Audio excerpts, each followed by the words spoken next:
Hey guys, welcome to the show. I'm Isa Tahera, your host, and this is Industry Standard. Today on the program, we have a very special guest, Clarissa Ward.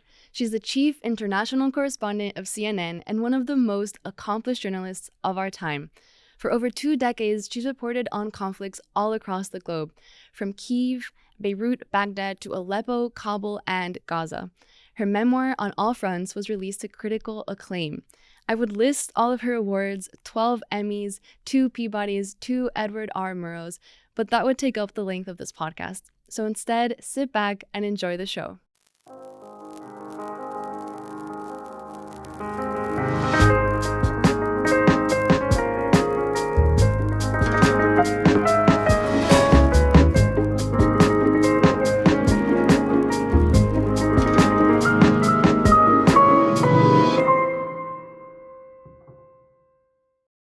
Clarissa, thank you so much for joining the show. How are you doing? I'm well. Thank you so much for having me on. It was your birthday recently, wasn't it? Happy belated birthday. Oh, yeah, it was. I think it was last Saturday, January 31st. So, Yeah. yes. Well, happy belated. Are you someone who likes to celebrate birthdays and holidays, being as busy as you are? I generally am not a big fan of birthdays just because my birthday is in January and I feel like it's like everyone's done a lot of celebrating over the holidays and who cares? But on the other hand, I do think it's always a good thing to be mindful and grateful about the privilege of having survived another turn around the sun. So, yeah. I want to start with a little anecdote. About 5 years ago, almost 6, I was in the CNN London bureau in Old Street. And I think I was maybe working the teleprompter for someone, maybe Hala Garani, I can't remember. But I remember a video package came out. You and your team were in Moscow. And I remember watching, I was in the control room, I was watching, you were investigating the poisoning of Alexei Navalny, and you went right up to the door of a Russian operative who you believe was involved in the poisoning, and you asked him, were you and your team involved in the poisoning of Alexei Navalny? And I stared at the screen and I was like, I'm in the right industry. This woman is, exactly the kind of no BS, right to the source, right to the point journalism that I would like to emulate and I would like to become. And so jumping off of that, and I can think of, I have a whole list of examples of times in your career when you've just gone right to the point. I remember in August 21, during the Taliban takeover of Afghanistan, you went and you asked them right to their face, what is your message to America? And so there's times when I can really vividly remember your approach to hard-hitting journalism. So jumping off of that, tell me a little bit about your approach to courage and bravery and getting information. Thank you very much for that. I'm not sure that I have a specific approach to courage and bravery, nor do I genuinely think of myself as being particularly brave or courageous. There are a lot of war correspondents out there who are far more daring in their approach, who have seen more intense combat and who have risked their lives more than I have. I guess where I have traditionally felt that I could contribute on some level is more through my interpersonal skills, which might sound strange, but what I mean by that is that once the preconditions are established for some kind of trust on a security basis, I really am willing to sit down and talk to anybody, whether it's a freedom fighter or a terrorist or a regime stooge or a member of the toxins team that tried to poison Alexei Navalny. I'm quite comfortable opening a conversation or a discussion and trying to have a very straightforward interaction, basically, to get right to the nitty-gritty of things. And some might see that as courageous. I would say that it's always been done in a measured and thoughtful way, and a lot of preparation in advance in terms of determining what the risks might be and what the actions on, as we would say in a kind of formal risk assessment, would be in the eventuality that X, Y, or Z, or A, B, or C happens. So Yeah. I think that the more you plan for those types of situations and the more eventualities that you have gamed out in your mind, the better you are then able to have the courage in the moment to just stand and confront someone and ask the question, because that, I guess, is the scarier part in some ways. It's not even necessarily thinking, oh, what's this person going to do to me? But it's more the discomfort of calling someone out to their face, which no matter who you are, there's something innate in all of us that I think sort of resists that kind of confrontation a little bit, or at least for many of us. I actually think a lot about the discomfort in journalism that you just mentioned, and the way that you are able to lean into that when confronting someone. And I guess my follow-up is, do you think your ability to face someone face to face and no matter the discomfort, is that something, is that an inherent trait of yours, or is that something that you've developed over the years? It's definitely not an inherent trait.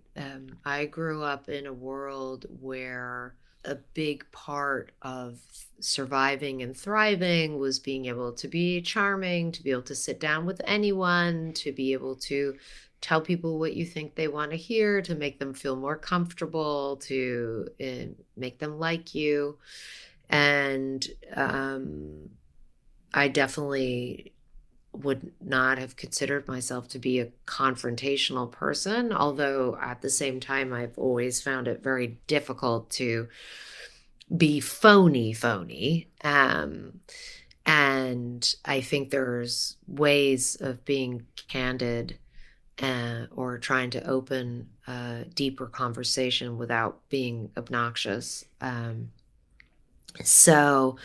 But what's happened over time is just, and through watching other people do interviews and people who I look up to, and seeing what seemed to me to be the most powerful moments were less these sort of very dramatic, over the top confrontations, and more a kind of matter of fact, calm, but persistent line of questioning. And so I would say that I've tried to emulate that maybe in my own style, but I can't say that it's something innate in me now. Yeah, I noticed that your tone is during a confrontation is always calm and measured, rather than outright abrasive. And I that's something that I think is very particular to your style. And I wonder if that's something, has that, as your approach to that evolved over time? It has, because I remember interviewing a man called Anjem Chowdhury, who is very well known in the United Kingdom as a recruiter, basically, for ISIS, of young British Muslim men who he would basically hook up to go to fight in Syria, in Iraq. And I interviewed him, and it was around the time that a couple of my friends had been executed by ISIS in the most brutal and horrific fashion. And I really struggled in that interview to keep my cool. And I was kind of fighting with him, and I was angry with him. And I ended up winning an Emmy, weirdly, Best Interview for that story. But actually, in the moment, I felt like I was losing. And I felt like I was losing because I was letting him get underneath my skin. And he could feel that, and he was enjoying that. And I think I decided from that moment on that the minute you lose your cool or lose your temper or let that person under your skin, you are in some ways energetically handing the interview over to them a little bit. And doesn't mean that you don't care. It doesn't mean that you don't push. It doesn't mean that you are not very firm or stern even. But energetically, you have to try to stay calm and stay in control. Yeah, absolutely. And that is a really, really hard thing to do. I think when someone's trying to get under your skin or say something from an emotional standpoint, it's really challenging to take your emotion out of it and just ask the questions in a calm way. I've had that before. There was another clip more recently that went viral at the Rafah border crossing between Egypt and Gaza. And I went there along with the UN Secretary General and a number of journalists. And there was a small protest that the Egyptian government had allowed to take place as we arrived. And this woman started shouting at me, "You're the actress," referring to this clip of me taking cover from Hamas rockets on the Israeli side of the Israeli-Gaza border that had gone viral and then had been taken by a right-wing satire account and made into this kind of like absurd meme, but then people didn't realize it was anyway, it just kind of took on a life of its own in classic social media misinformation style. And I could hear this girl shouting at me, and every bone in my body wanted to like walk away and be like, this is so humiliating. And she was like going, "You're the actress." And I wanted to be like, no, but I wasn't acting. That was actually a real thing. And that account even came out and said that it was a satire, the thing that they put out and blah. And then at a certain point, I just took a deep breath and I was like, first of all, this really isn't about me. Yeah. This really isn't about me. And what she's saying and what she's feeling are really important and a big part of the story. And of course, it's uncomfortable when we become part of the story, but we still have to do our jobs. And so I just kind of went over to her, and I didn't really try to explain myself because I sensed that wasn't going to. I just said, "Why don't you let me put this out? Like, tell me what you're feeling. Like, let me get my camera and let's do this properly." And I interviewed her, and I immediately felt her rage and like just starting to calm a little bit, which is not to say that she was not still up in arms and hugely upset about what was happening in Gaza, but just to say that like allowing her, or giving the grace of like a platform to like talk about that, and not taking it personally and not allowing my ego to basically dictate whether or not this would go on TV. In that case, I think it worked really well. It worked. I mean, you could see in the video her body language changes as suddenly it's just she's a human and you're a human and you want to hear her story and you want to give her the chance to speak. And I think that totally changes the interaction from someone, speaking at you to you saying, "No, okay, let's hear what you have to say. And I'm not going to put my emotion in it. This is not about me. This is about you and what you need to say." And for me, I mean, I have goosebumps just thinking about that video and the way that you handled that so gracefully. And I don't know if other journalists in that situation would have done the same. I think a lot of people, honestly, would have done one of two things. Either just turned around and ignored her or got into it with her. Yeah. I felt like what I ended up doing worked for me, but like obviously it's different for everybody. And I don't think it's that common as a journalist that you'll be in that situation where someone is literally like shrieking insults at you and you're like, ugh, and the whole crowd is just standing there with their smartphones, like capturing every minute of it. And but it was definitely a learning moment for me. And I felt like, again, I was glad that I like took a second to kind of drop into what my gut was telling me and went with that. Even Yeah. though my initial reaction probably was to be like, don't look at me. Yeah.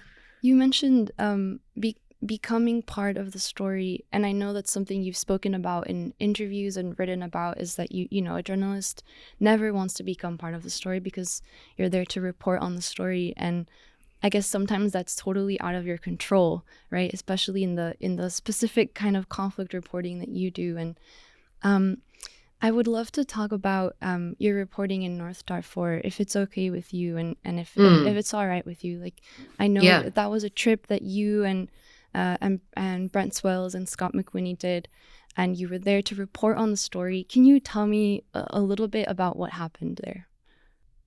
Well, the idea was to get to the epicenter, or as close as one could possibly get to the epicenter of where these atrocities were being carried out, where a famine had been declared near the city of Al Fasher. There's a town called Tawila, which was under the control of a group that was not one of the warring factions. And so we had been guaranteed a sort of safe passage to this place, Tawila, where we would be able to see all of these internally displaced people who were escaping the violence and the horrors of Al Fasher.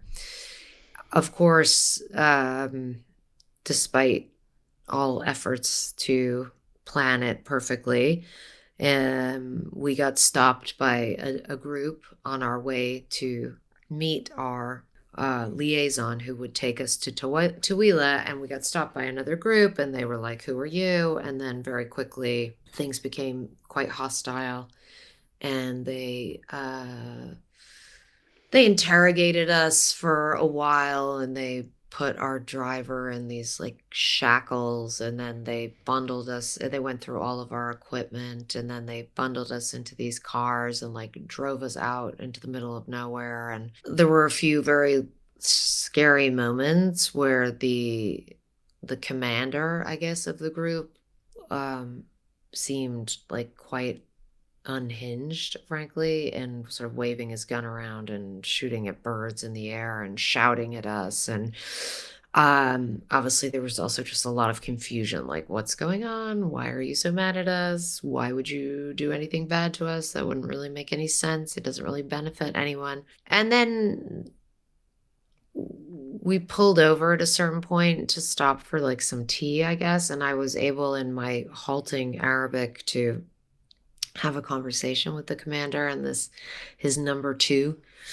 where I kind of was just like saying how frightened we were and how we had families and children, and they sort of softened a little bit after that. I think they understood that we were genuinely frightened and clearly confused. And then we spent basically another 2 days sitting under a tree and waiting for word of like, would we be allowed to leave? And that was a bit stressful just because there was no communication really. And I was the only woman, and you just, it was like, how long are we going to be here? And how long is this going to take? And um, in the end, it was fine. And a lot of people at CNN and with a number of other organizations, including the United States government, worked hard to ensure that we got out. And after a few days, we were released, and everyone was very relieved, and also, I think, feeling pretty foolish and feeling just desperately disappointed that we didn't get to do the reporting. That there's no point in taking risks if you're not actually able to do the reporting. Like, that's the whole point.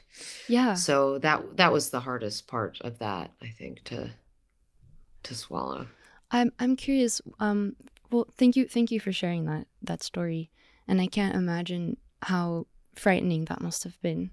And I'm curious, for every, you know, you always have to perform a risk calculation in your head before going on a reporting trip, and you're known for going right to the eye of the storm, so to speak, the eye of the hurricane. I'm wondering, for every time that you've gone right to the source, have there been times when you've made the decision not to go because no, the risk is too high? I'm not even talking about access. I'm just talking about the level of risk. Oh, I mean, there's like lots of places we don't go because it's too dangerous. Yeah, for sure.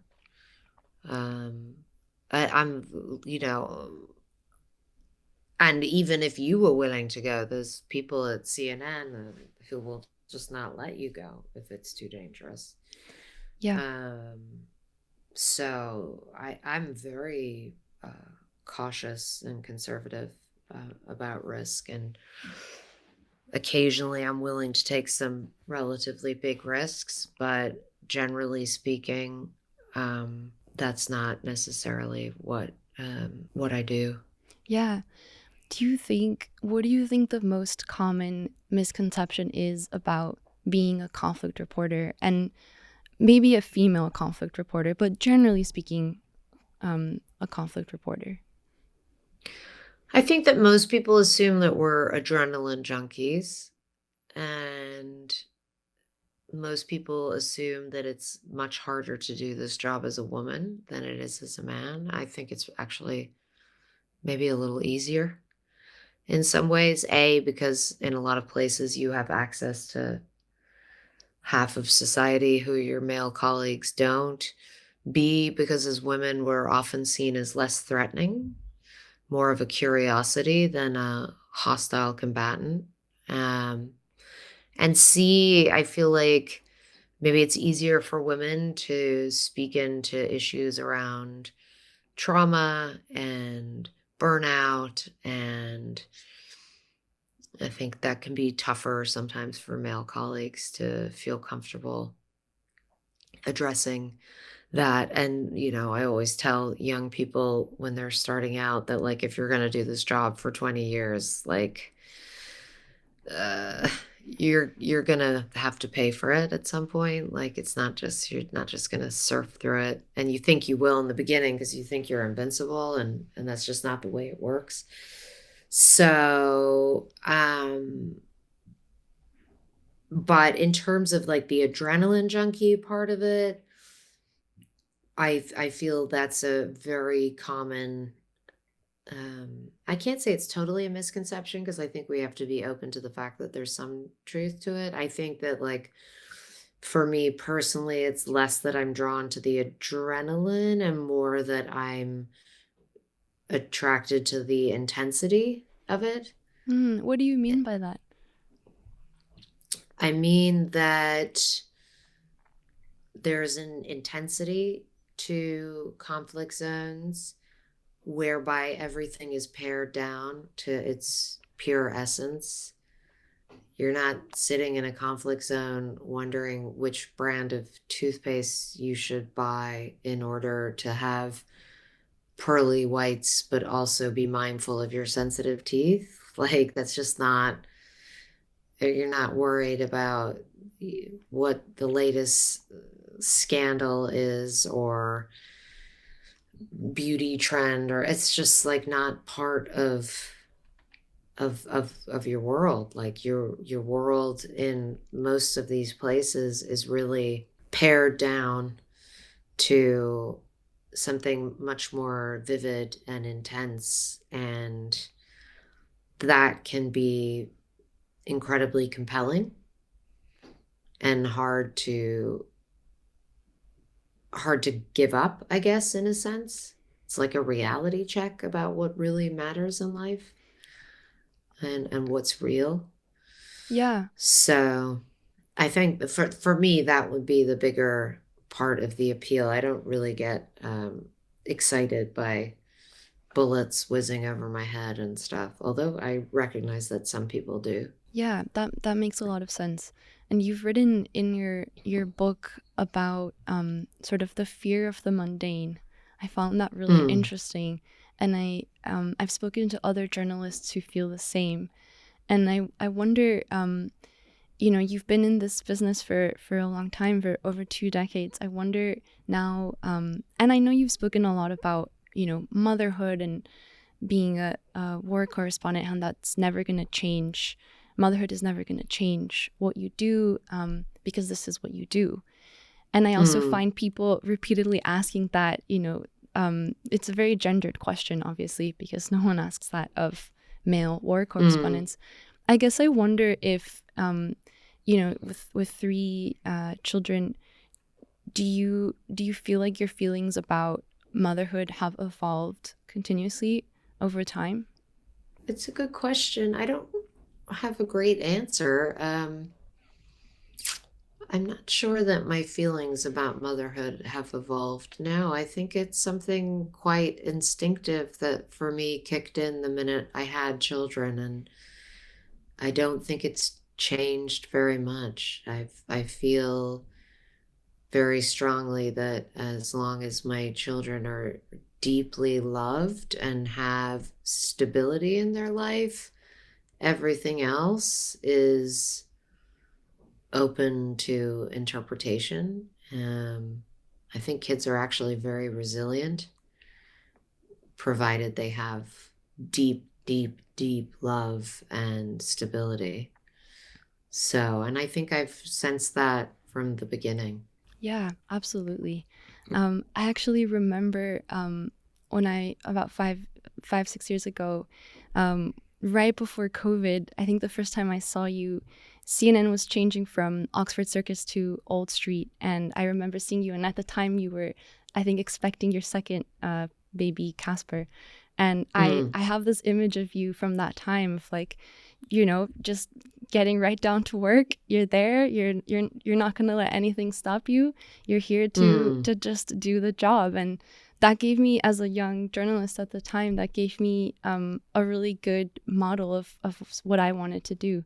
And I think that's really inspiring. Well, I'm glad to hear you say that. I think that one thing we have not always been great about, and it is better than it was, but when I was younger, women who had children in high power jobs did not tend to talk very much about how hard that is and what a trade-off it is, and the fact that you're basically doing two full-time jobs, and the real challenges that come not just logistically in terms of trying to keep all these balls up in the air, but also emotionally in terms of constantly second guessing yourself and punishing yourself and being mad at yourself and being anxious about what you're able to offer and what you're missing out on. And that is incredibly tough. And there's no question we feel it more, rightly or wrongly, fairly or unfairly. We feel it more as women, as mothers. We do.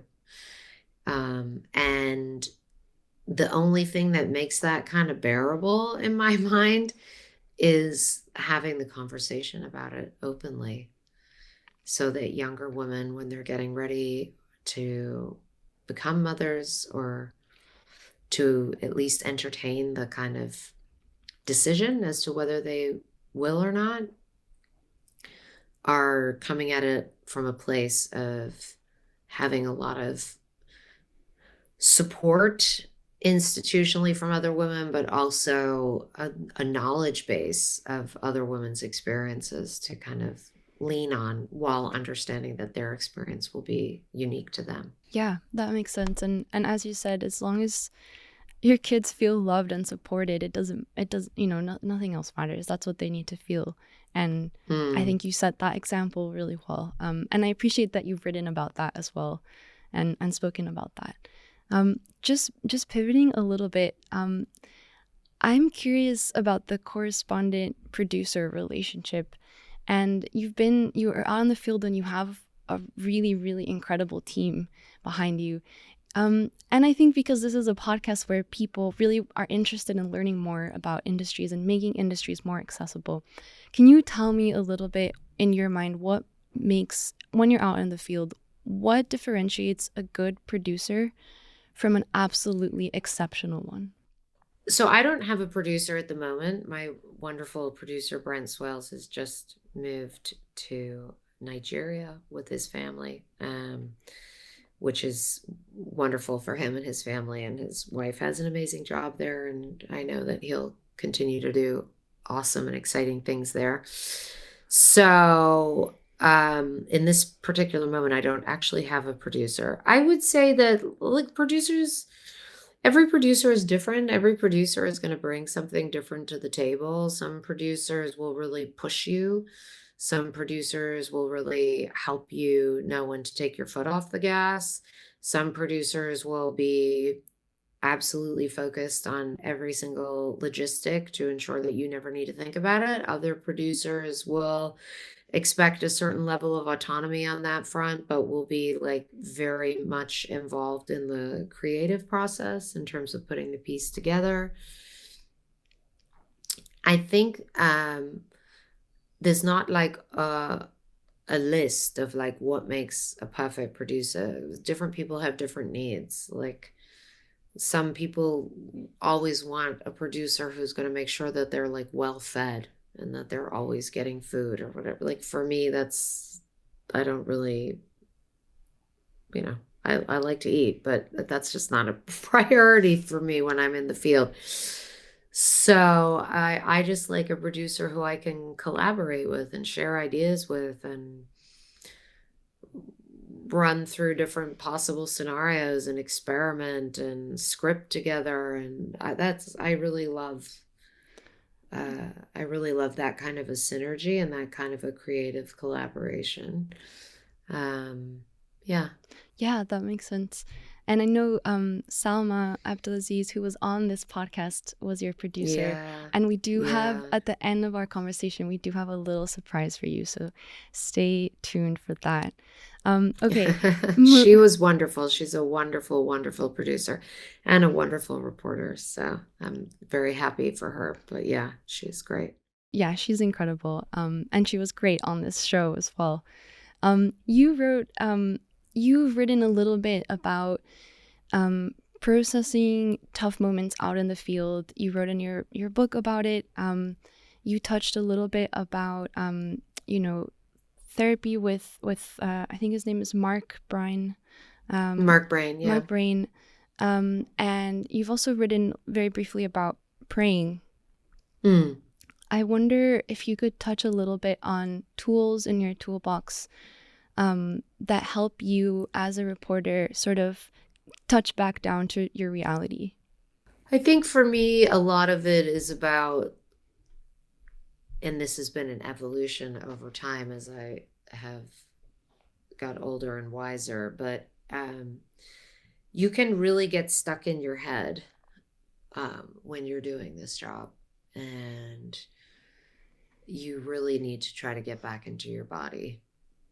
And whether that is through dance or through yoga or Pilates or time out in big nature or mindfulness or breath work or meditation, or in my case, kind of all of the above, getting out of my head and getting away from my egoic identity and dropping into a space that is coming from a place of wholeness, that is more embodied, that is soul-centric, let's say,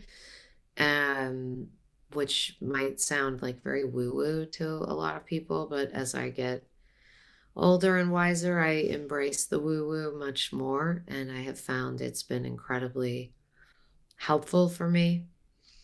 So those are the kinds of tools, and particularly on the road, prayer, breathing, movement.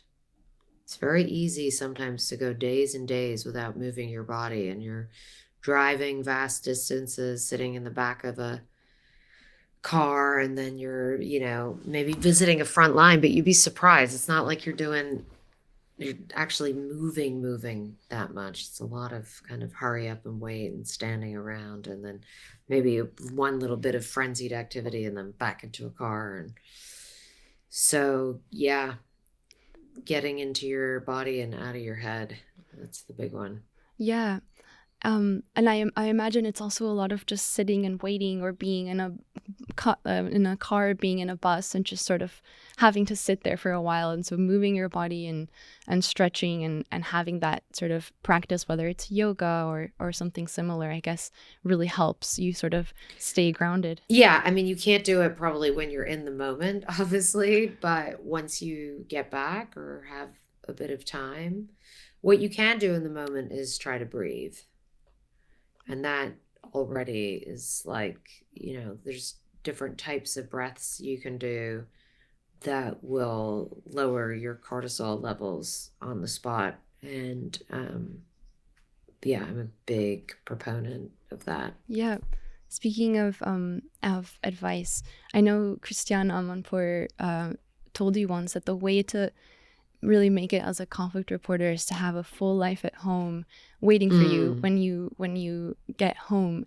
And I wonder, for all of our listeners, do you have advice for people who want to get into this industry, or have already started, for making it in the industry? I think the advice that I usually give is just that you have to understand that, like, this will take a toll and it will have an impact, and you don't get to do this kind of work and visit these kinds of places and bear witness to this type of trauma without, what's the saying? Like, the body keeps the score. Yeah.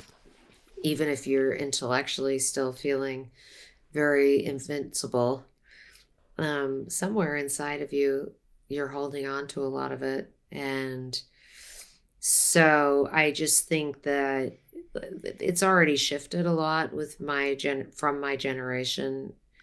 We actually talk about things like trauma-informed journalism now. That's not something that anybody was talking about when I was 25 years old, 20 years ago. So we've made a lot of headway, but I still think there's further that we can go. And that's my advice, is like, yeah, making sure that people realize that, like, you're going to have to work hard to protect your heart and protect your mental health. You mentioned trauma-informed journalism. Can you just spell that out for our listeners? What does that mean?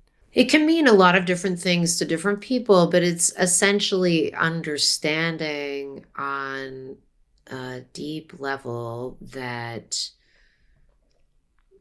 well, it can mean the people that you come into contact with in conflict zones or wherever it may be will often have been the victims of serious trauma, and understanding the type of language that might be appropriate to use, understanding that part of the job is like holding space for that. But also within the industry, understanding the traumatic nature of the events that we're covering, the images we're seeing, the places that we're traveling to, and having a healthy level of reverence for what that means and what comes with it. Yeah, that makes sense.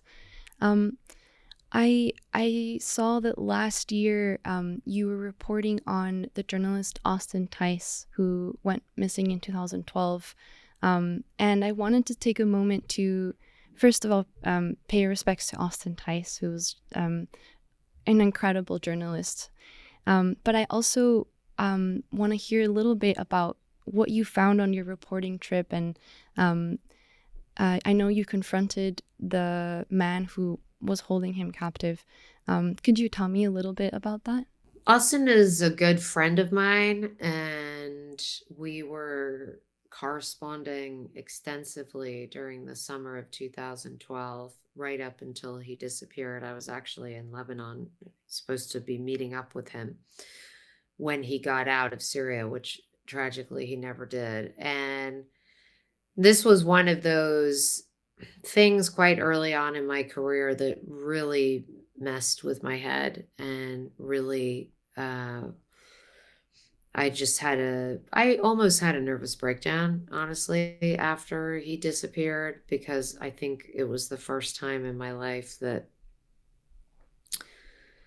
I just felt like the two worlds of like my real life and my work life had kind of melded together in this very scary way, which felt totally out of my control.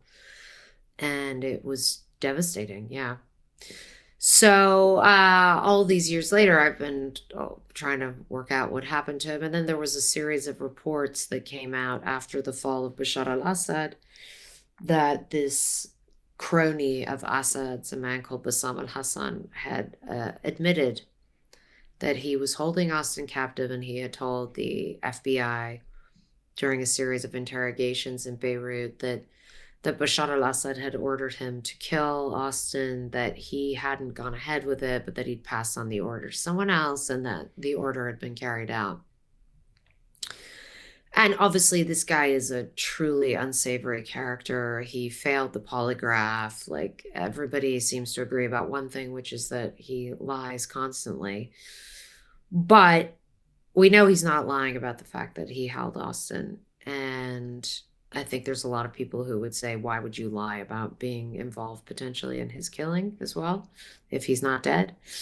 So it was an intense story to work on, because we managed to track him down in Beirut and knocked on his door wearing a hidden camera and asked him what happened to Austin. And it felt really good as well, though, because I know that that Austin would be very pleased with the piece and how it turned out, and more broadly with the idea that people are still out there kind of banging on doors all these years later, trying to work out what happened to him and who needs to be held accountable.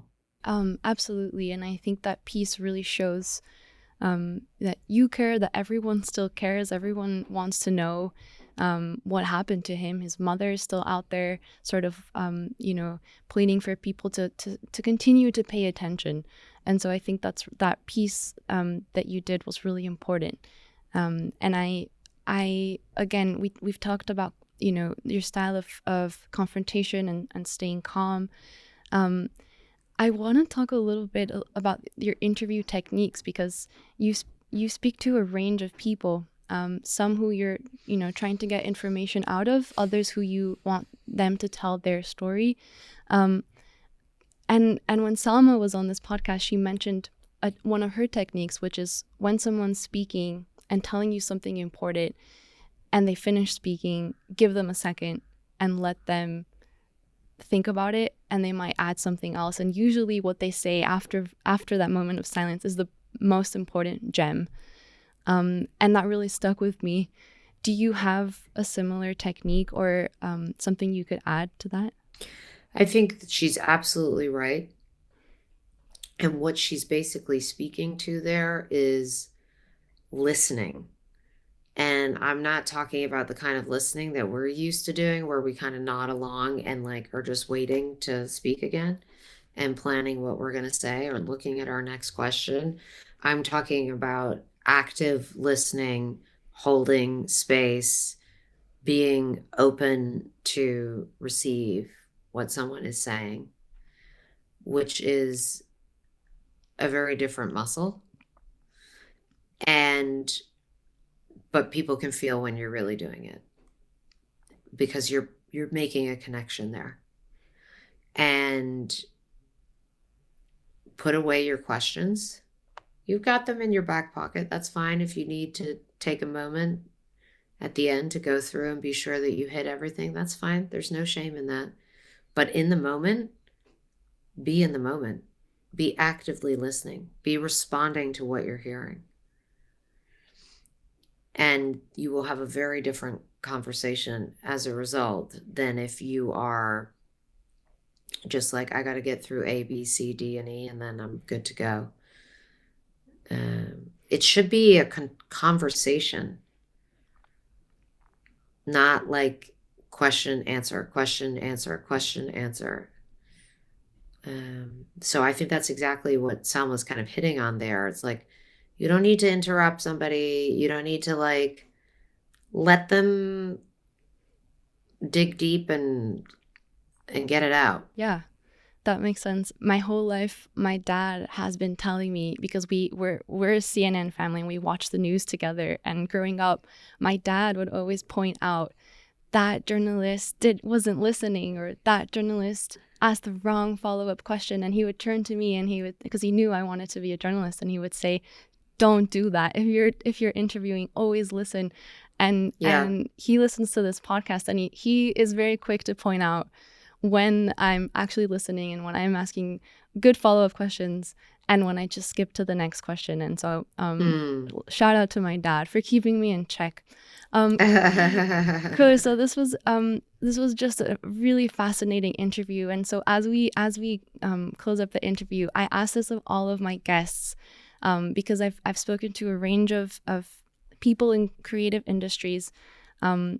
How do you define personal success? And I'm not talking about professional success, because we all know you know your long list of accolades, but I mean personal success. I think for me, personal success is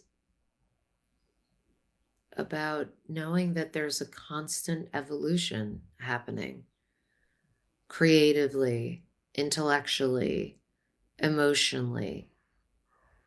I never want to be in a position where I'm resting on my laurels, or where I feel like I'm just on that hamster wheel, just going round and round and round, and feel like I got to keep doing the same thing over and over again to justify my existence. And that can be a hard thing to override. The instinct to stay with what's secure, what feels safe, what feels like it's always worked so far. But personal success is actually about evolving, and you probably can't do anything worthwhile without making yourself vulnerable. And we tend to hate doing that. But that's the challenge, I would say, is embracing the friction sometimes and seeing where it takes you. Wow. What a note to end on. And then last but not least, I want to do just a couple of book recommendations if you have the time.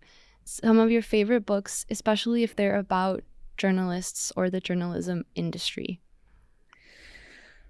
Well, great book that I recently talked about, I think on my Instagram, and actually I have it right here, but boy, it's such a good book, is City of Lies by Ramita Navai, which is about Tehran and her time reporting there, but it's written like a novel.